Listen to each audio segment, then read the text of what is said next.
Hello students, আশা রাখছি তোমরা অনেক ভালো আছো। আজকে আমরা এই ভিডিওতে স্ট্যাটিক জিকে এবং মিক্সড জিকের উপরে 50টা কোশ্চেন এমসিকিউ কোশ্চেন আলোচনা করব।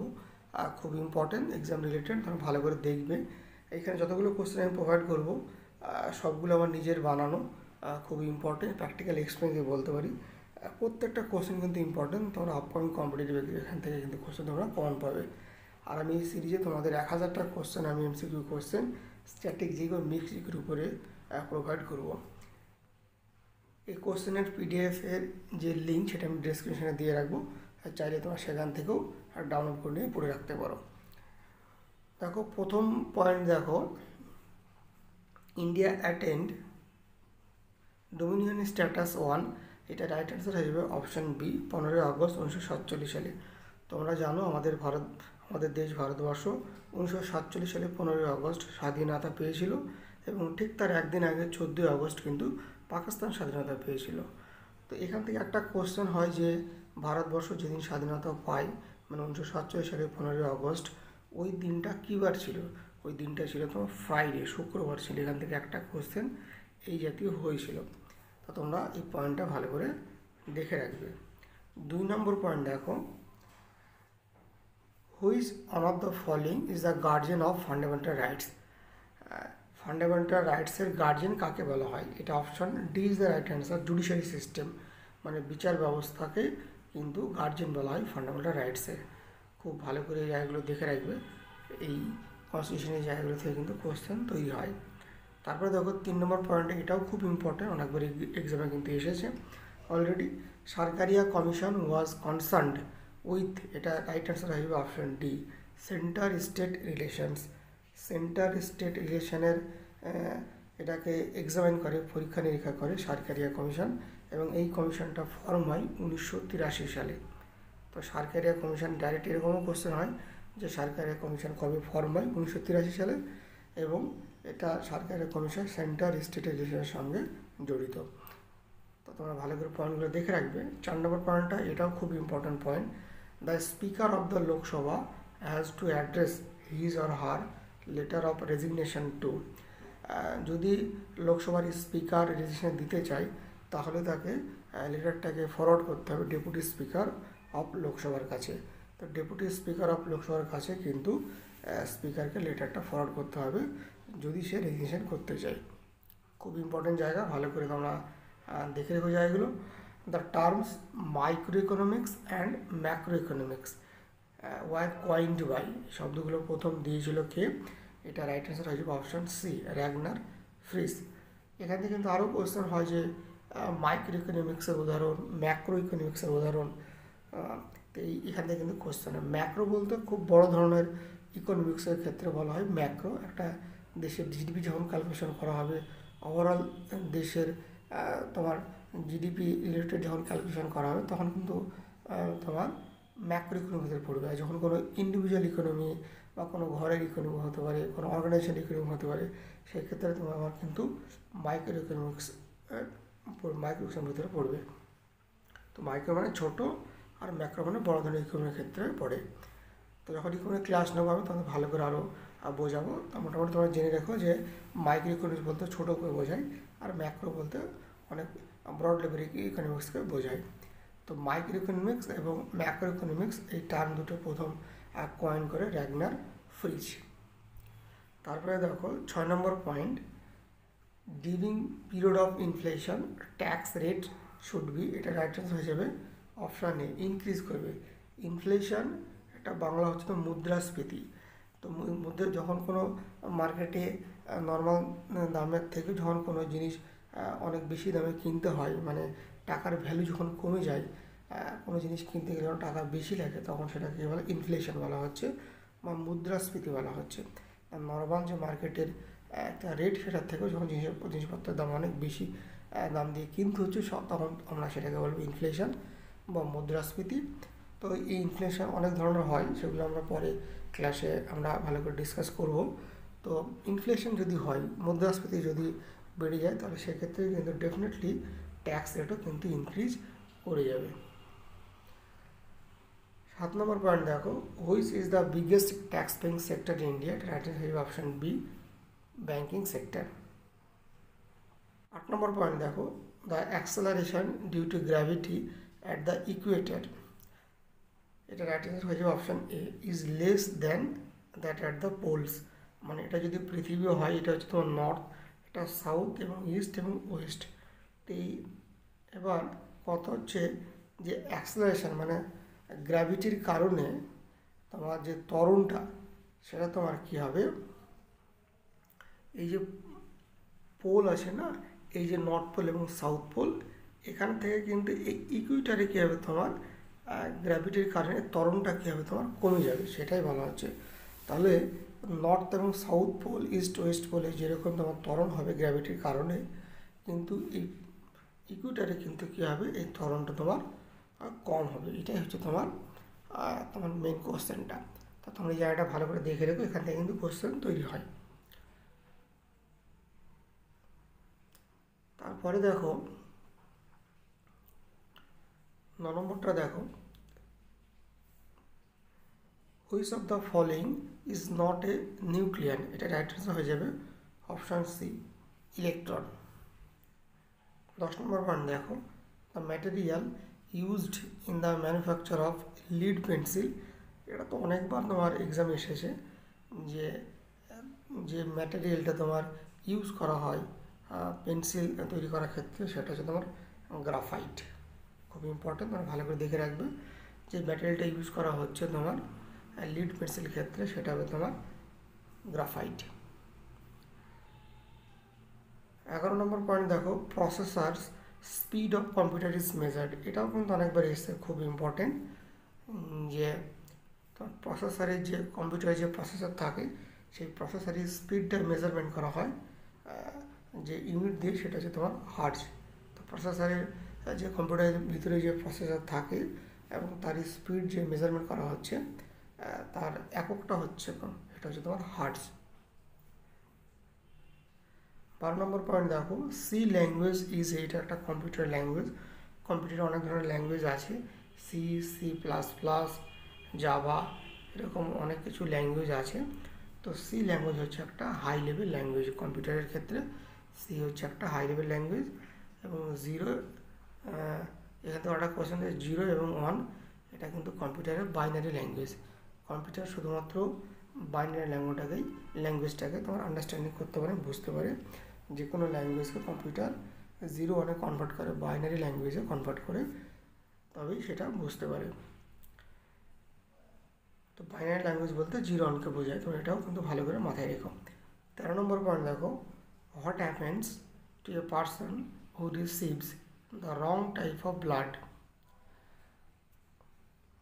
যদি যখন একটা মানুষ আরেকটা মানুষকে যখন ব্লাড দেয়, তো ব্লাডের গ্রুপে যদি ম্যাচিং না হয়, যদি তোমার রং টাইপের ব্লাড হয়ে যায়, তখন কি ঘটে, তখন কিন্তু রেড ব্লাড যে কর্পাসেল আছে না, সেটা অ্যাগ্লুটিনেট হয়, মানে তোমার জমে যায়।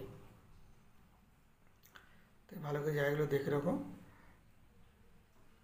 তারপরে পয়েন্ট দেখো, if all bullets could not be removed from gun shot injury of a man, it may cause poisoning by lead, এটা খুবই ইম্পর্টেন্ট, এটা কিন্তু পরীক্ষায় কিন্তু এসেছে, সেই লিডে কিন্তু অ্যাফেক্টেড হয়ে যাবে। তারপরে 15 নম্বর পয়েন্ট দেখো, ringworm is a dash disease, এটা হচ্ছে তোমার ফাঙ্গাল, এটা কিন্তু অনেকবার এসছে যে রিং ওয়ার্ম এটা হচ্ছে একটা ফাঙ্গাল ডিজিজ থেকে একটা কোয়েশ্চেন হয়, যে সমস্ত ডিজিজগুলো আছে সেই জায়গাগুলো তোমরা ভালো করে কনসেপ্টটা ক্লিয়ার করে রাখবে। Pituitary gland is situated in, এটা তোমরা জানো, দ্য বেস অফ দ্য ব্রেনে কিন্তু পিটিউটারি গ্ল্যান্ডটা থাকে। 17 নম্বর পয়েন্ট দেখো, হু ডিসকভার্ড সিমেন্ট, এটা তো খুবই ইম্পর্টেন্ট, এটা অনেকবার কিন্তু কোয়েশ্চেন, এই কোয়েশ্চেনটা এসেছে। হু ডিসকভার্ড সিমেন্ট, এটা জোসেফ অ্যাসপেডিন কিন্তু সিমেন্ট আবিষ্কার করেছে। 18 নম্বর পয়েন্ট দেখো, TRIPS and trims are the terms associated with, এটা WTO ওয়ার্ল্ড ট্রেড অর্গানাইজেশনের সঙ্গে এই শব্দগুলো তোমার জড়িত। এখান থেকে তোমরা এই হেড কোডাগুলো জেনে রাখবা, হুয়ের, WTO, এইগুলো সব IBRD, IDA, IMF, এইগুলো সব তোমাদের হেড কোডটা জেনে রাখতে হবে, এখান থেকে কিন্তু কোয়েশ্চেন হয়। তারপরে দেখো 19 নম্বর পয়েন্ট দেখো, the first non stop air condition Duronto train was flagged off between, তোমরা জানো দুরন্ত এই ট্রেনটা শিয়ালদা থেকে নিউ দিল্লির সঙ্গে কানেক্টেড। ট্রেনগুলো থেকেও কিন্তু একটা কোশ্চেন হয়, যেসব এক্সপ্রেস ট্রেন আছে যেমন ভারতবর্ষের সঙ্গে যে বাংলাদেশের ট্রেন, সেই ট্রেনগুলোর নাম কি, বা ইন্ডিয়ার ভিতরে একটা সিটি সঙ্গে আর একটা সিটি যে ট্রেন চলে সেখান থেকেও কিন্তু কোশ্চেন হয়। তো জায়গাগুলো ইম্পর্টেন্ট জায়গাগুলো তোমরা দেখে রাখতে হবে। তারপর 20 নম্বর পয়েন্ট দেখো, which one of the following states does not form part of the Narmada river basin. এটা রাজস্থান হয়ে যাবে, তো option B Rajasthan. Narmada river বেসিনে তোমার পার্ট নয়, সেটা হচ্ছে তোমার কি রাজস্থান স্টেট। এবং এই রাজস্থানে তোমরা জানো ইন্ডিয়ার সব থেকে যে বড় মরুভূমি সেটা হচ্ছে তোমার থর ডেজার্ট, সেটা কিন্তু রাজস্থানে আছে। রাজস্থানে তোমার লুনি নদীও আছে, এটা তোমরা ভালো করে জেনে, লুনি রিভারটাও কিন্তু রাজস্থানে আছে। 21 নম্বর পয়েন্ট দেখো, the exchange of commodities between two countries is referred as, এটা রাইট আনসার হয়ে যাবে অপশন বি বাইল্যাটেরিয়াল ট্রেড। দুটো দেশের মধ্যে যখন তোমার কমোডিটি এক্সচেঞ্জ করা হয় তখন সেটাকে আমরা বলছি তোমার bilateral trade. Balance of trade, bilateral trade, এইগুলো মাল্টিল্যাটারাল ট্রেড, এখান থেকে কিন্তু একটা কোশ্চেন হয়, তোমরা ভালো করে জায়গাগুলো দেখে রাখবে। 22 নম্বর পয়েন্ট দেখো, soil erosion on hill slopes can be checked by terrace cultivation. এই সমস্ত কাল্টিভেশন থেকে কিন্তু একটা কোশ্চেন হয়, এগুলো তোমার পাহাড়ি এলাকায় দেখা যায়, তোমরা ভালো করে দেখে রাখবে। কিন্তু একটা কিন্তু কোশ্চেন হয়, জিওগ্রাফির এটা একটা পার্ট। তারপরে পয়েন্ট দেখো, হু কয়েন্ড দ্য ওয়ার্ড জিওগ্রাফি, এটা তোমরা জানো এরা তো স্থানীয় তোমার প্রথম জিওগ্রাফি শব্দটা কয়েন করে। 24 নম্বর পয়েন্ট দেখো, which of the following is called the ecological hotspot of India. এটা তোমরা জানো খুব important, Western Ghats. Ecological hotspot of India Western ঘাটকে বলা হচ্ছে, খুব ইম্পর্টেন্ট। 25 নম্বর পয়েন্ট দেখো, the art and science of map making is called, এটা হবে তোমার cartography. The art and science of map making is called cartography, খুব ইম্পর্টেন্ট। 26 নম্বর পয়েন্ট দেখো, the age of the earth can be determined by, এটা right answer হয়ে যাবে option B radio dating. এই রেডিও ডেটিংয়ের মাধ্যমে কিন্তু আর্থের এজ তোমার ডিটারমাইন করা হয়। তারপরে দেখো 27 নম্বর, the monk who influenced Ashoka to embrace Buddhism was, এটা রাইট আনসার হয়ে যাবে অপশন বি উপাগুপ্তা। উপাগুপ্তা কিন্তু অশোককে ইনফ্লুয়েন্স করেছিল বুদ্ধ ধর্ম গ্রহণ করতে।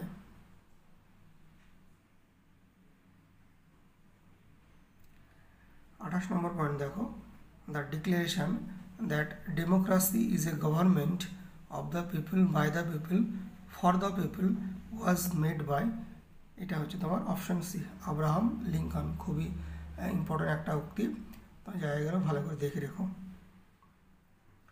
29 নম্বর পয়েন্ট দেখো, the Lodi dynasty was founded by, এটা হবে তোমার Bahlul Lodi. Option C is the right answer. খুবই ইম্পর্টেন্ট জায়গাগুলো, কোশ্চেন কিন্তু এখান থেকে অনেকবার তৈরি হয়েছে, হুবহু কোশ্চেন অনেক কম্পিটিটিভ এক্সাম তোমরা কমন পাবে, ভালো করে দেখে রাখবে। 30 নম্বর পয়েন্ট দেখো, হর্ষবর্ধন ওয়াজ ডিপিটেড বাই, দ্বিতীয় Pulakeshin. Option B is the right answer. 31 নম্বর পয়েন্ট দেখো, who among the following was an illiterate, এটা হবে আকবর। আকবর কিন্তু সাম্রাজ্য চালিয়েছে কিন্তু নিজে ইলিটারেট ছিল, কিন্তু অশিক্ষিত ছিল। 32 নম্বর পয়েন্ট দেখো, which governor general is associated with doctrine of lapse, এটা হচ্ছে তোমার Lord Dalhousie doctrine of lapse এটা শুরু করে। Option B is the right answer. অনেকে ডক্ট্রিন অফ ল্যাবস প্রথম যারা এক্সাম দেবে এটার বাংলা মানে কি অনেকে বুঝতে অসুবিধা হবে, আমার যেমন প্রথম হয়েছিল। ডক্ট্রিন অফ ল্যাবস কথার অর্থ হচ্ছে তোমার সত্যবিলাপ নীতি। তো বাংলাতে যারা বাংলা মিডিয়ামের ছাত্র তারা প্রথম দেখলে একটু কেমন লাগবে, যে ডক্ট্রিন অফ ল্যাবস এর কথার অর্থ হচ্ছে সত্যবিলাপ নীতি, যেটা চালু করেছিল Lord Dalhousie.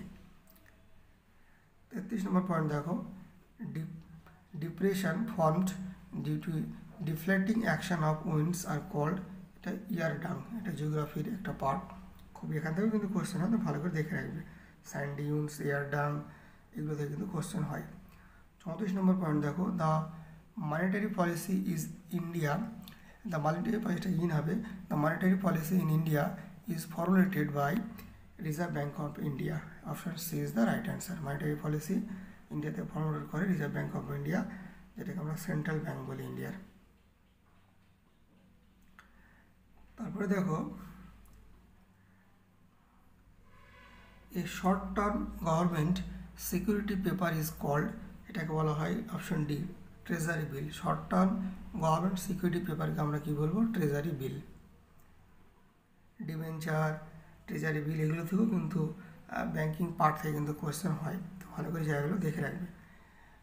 WTO basically promotes world trade organization, এটার ফুল ফর্ম থেকে তোমরা বুঝতে পারছো এটা একটা মাল্টিল্যাটারাল ট্রেডকে তোমার প্রমোটস করে, মানে ইন্টারন্যাশনাল যেসব ট্রেড হয় সেগুলোকে তোমার WTO ওয়ার্ল্ড ট্রেড অর্গানাইজেশন কী করে? প্রমোট করে। 37 নম্বর পয়েন্ট দেখো, under which market condition do firms have excess capacity, এটা হবে অপশন বি মনোপলিস্টিক কম্পিটিশন। বিভিন্ন রকম মার্কেট থেকেও কিন্তু একটা কোশ্চেন হয়, সেগুলো তোমরা দেখে রাখবে। Price theory is also known as তোমার micro economics, option D is the right answer. 29 নম্বর পয়েন্ট দেখো, at present India is following floating exchange rate, option B is the right answer.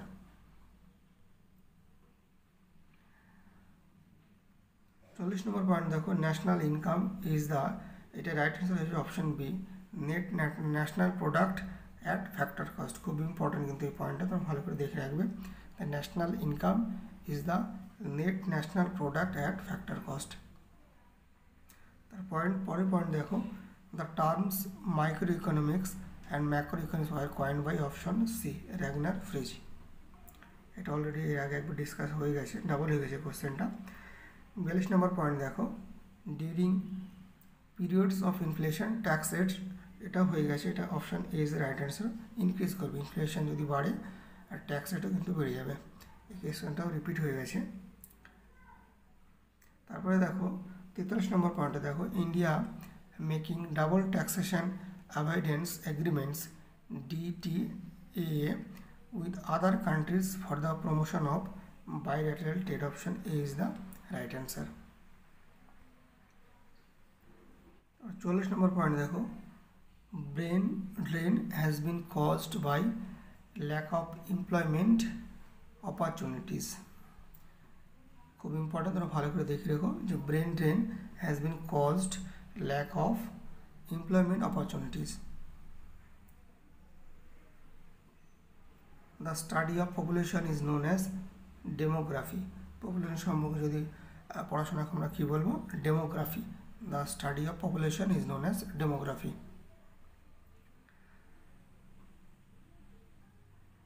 নানা রকম স্টাডি থেকেও কিন্তু একটা কোশ্চেন হয়, তোমরা জায়গাগুলো ভালো করে দেখে রাখবে।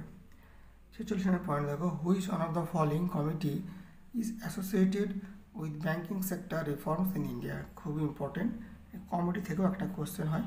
তো ব্যাঙ্কিং সেক্টর রিফর্মের ক্ষেত্রে যে কমিটি অ্যাসোসিয়েটেড সেটা হচ্ছে তোমার অপশন বি নরসিমহান কমিটি।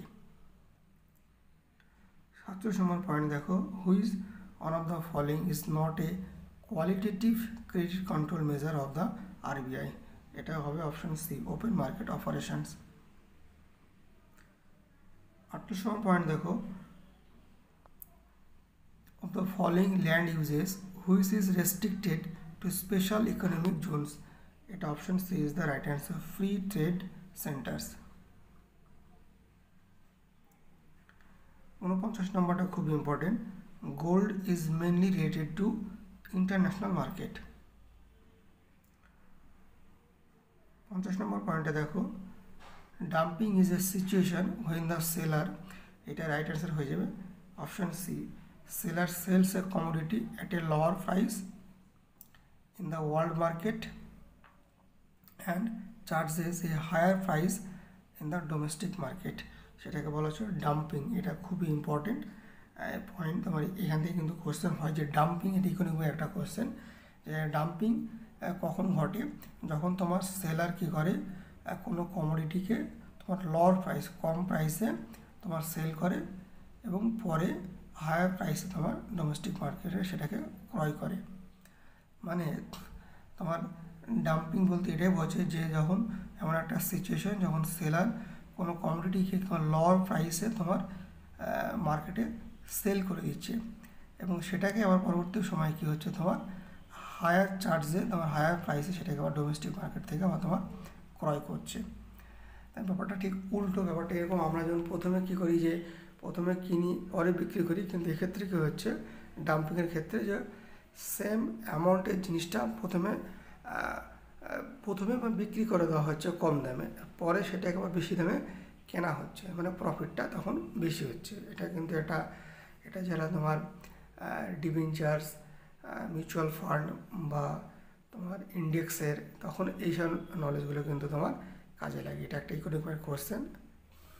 এইভাবে তোমাদের আমি 1000টা স্ট্যাটিক জিকে মেক্সিকোর উপর কোশ্চেন প্রোভাইড করবো, আর এই কোশ্চেনের পিডিএফের লিঙ্ক আমি ডিসক্রিপশনে দিয়ে রাখছি, তোমরা চাইলে সেখান থেকে ডাউনলোড করে পড়ে রাখো। আর তোমাদের আপকামিং কম্পিটিটিভ এক্সাম অনেকটা কাজে আসবে, অনেক কোশ্চেন কমনও পাবে। সবাই ভালো থেকো, সুস্থ থেকো। Thank you so much for watching this video.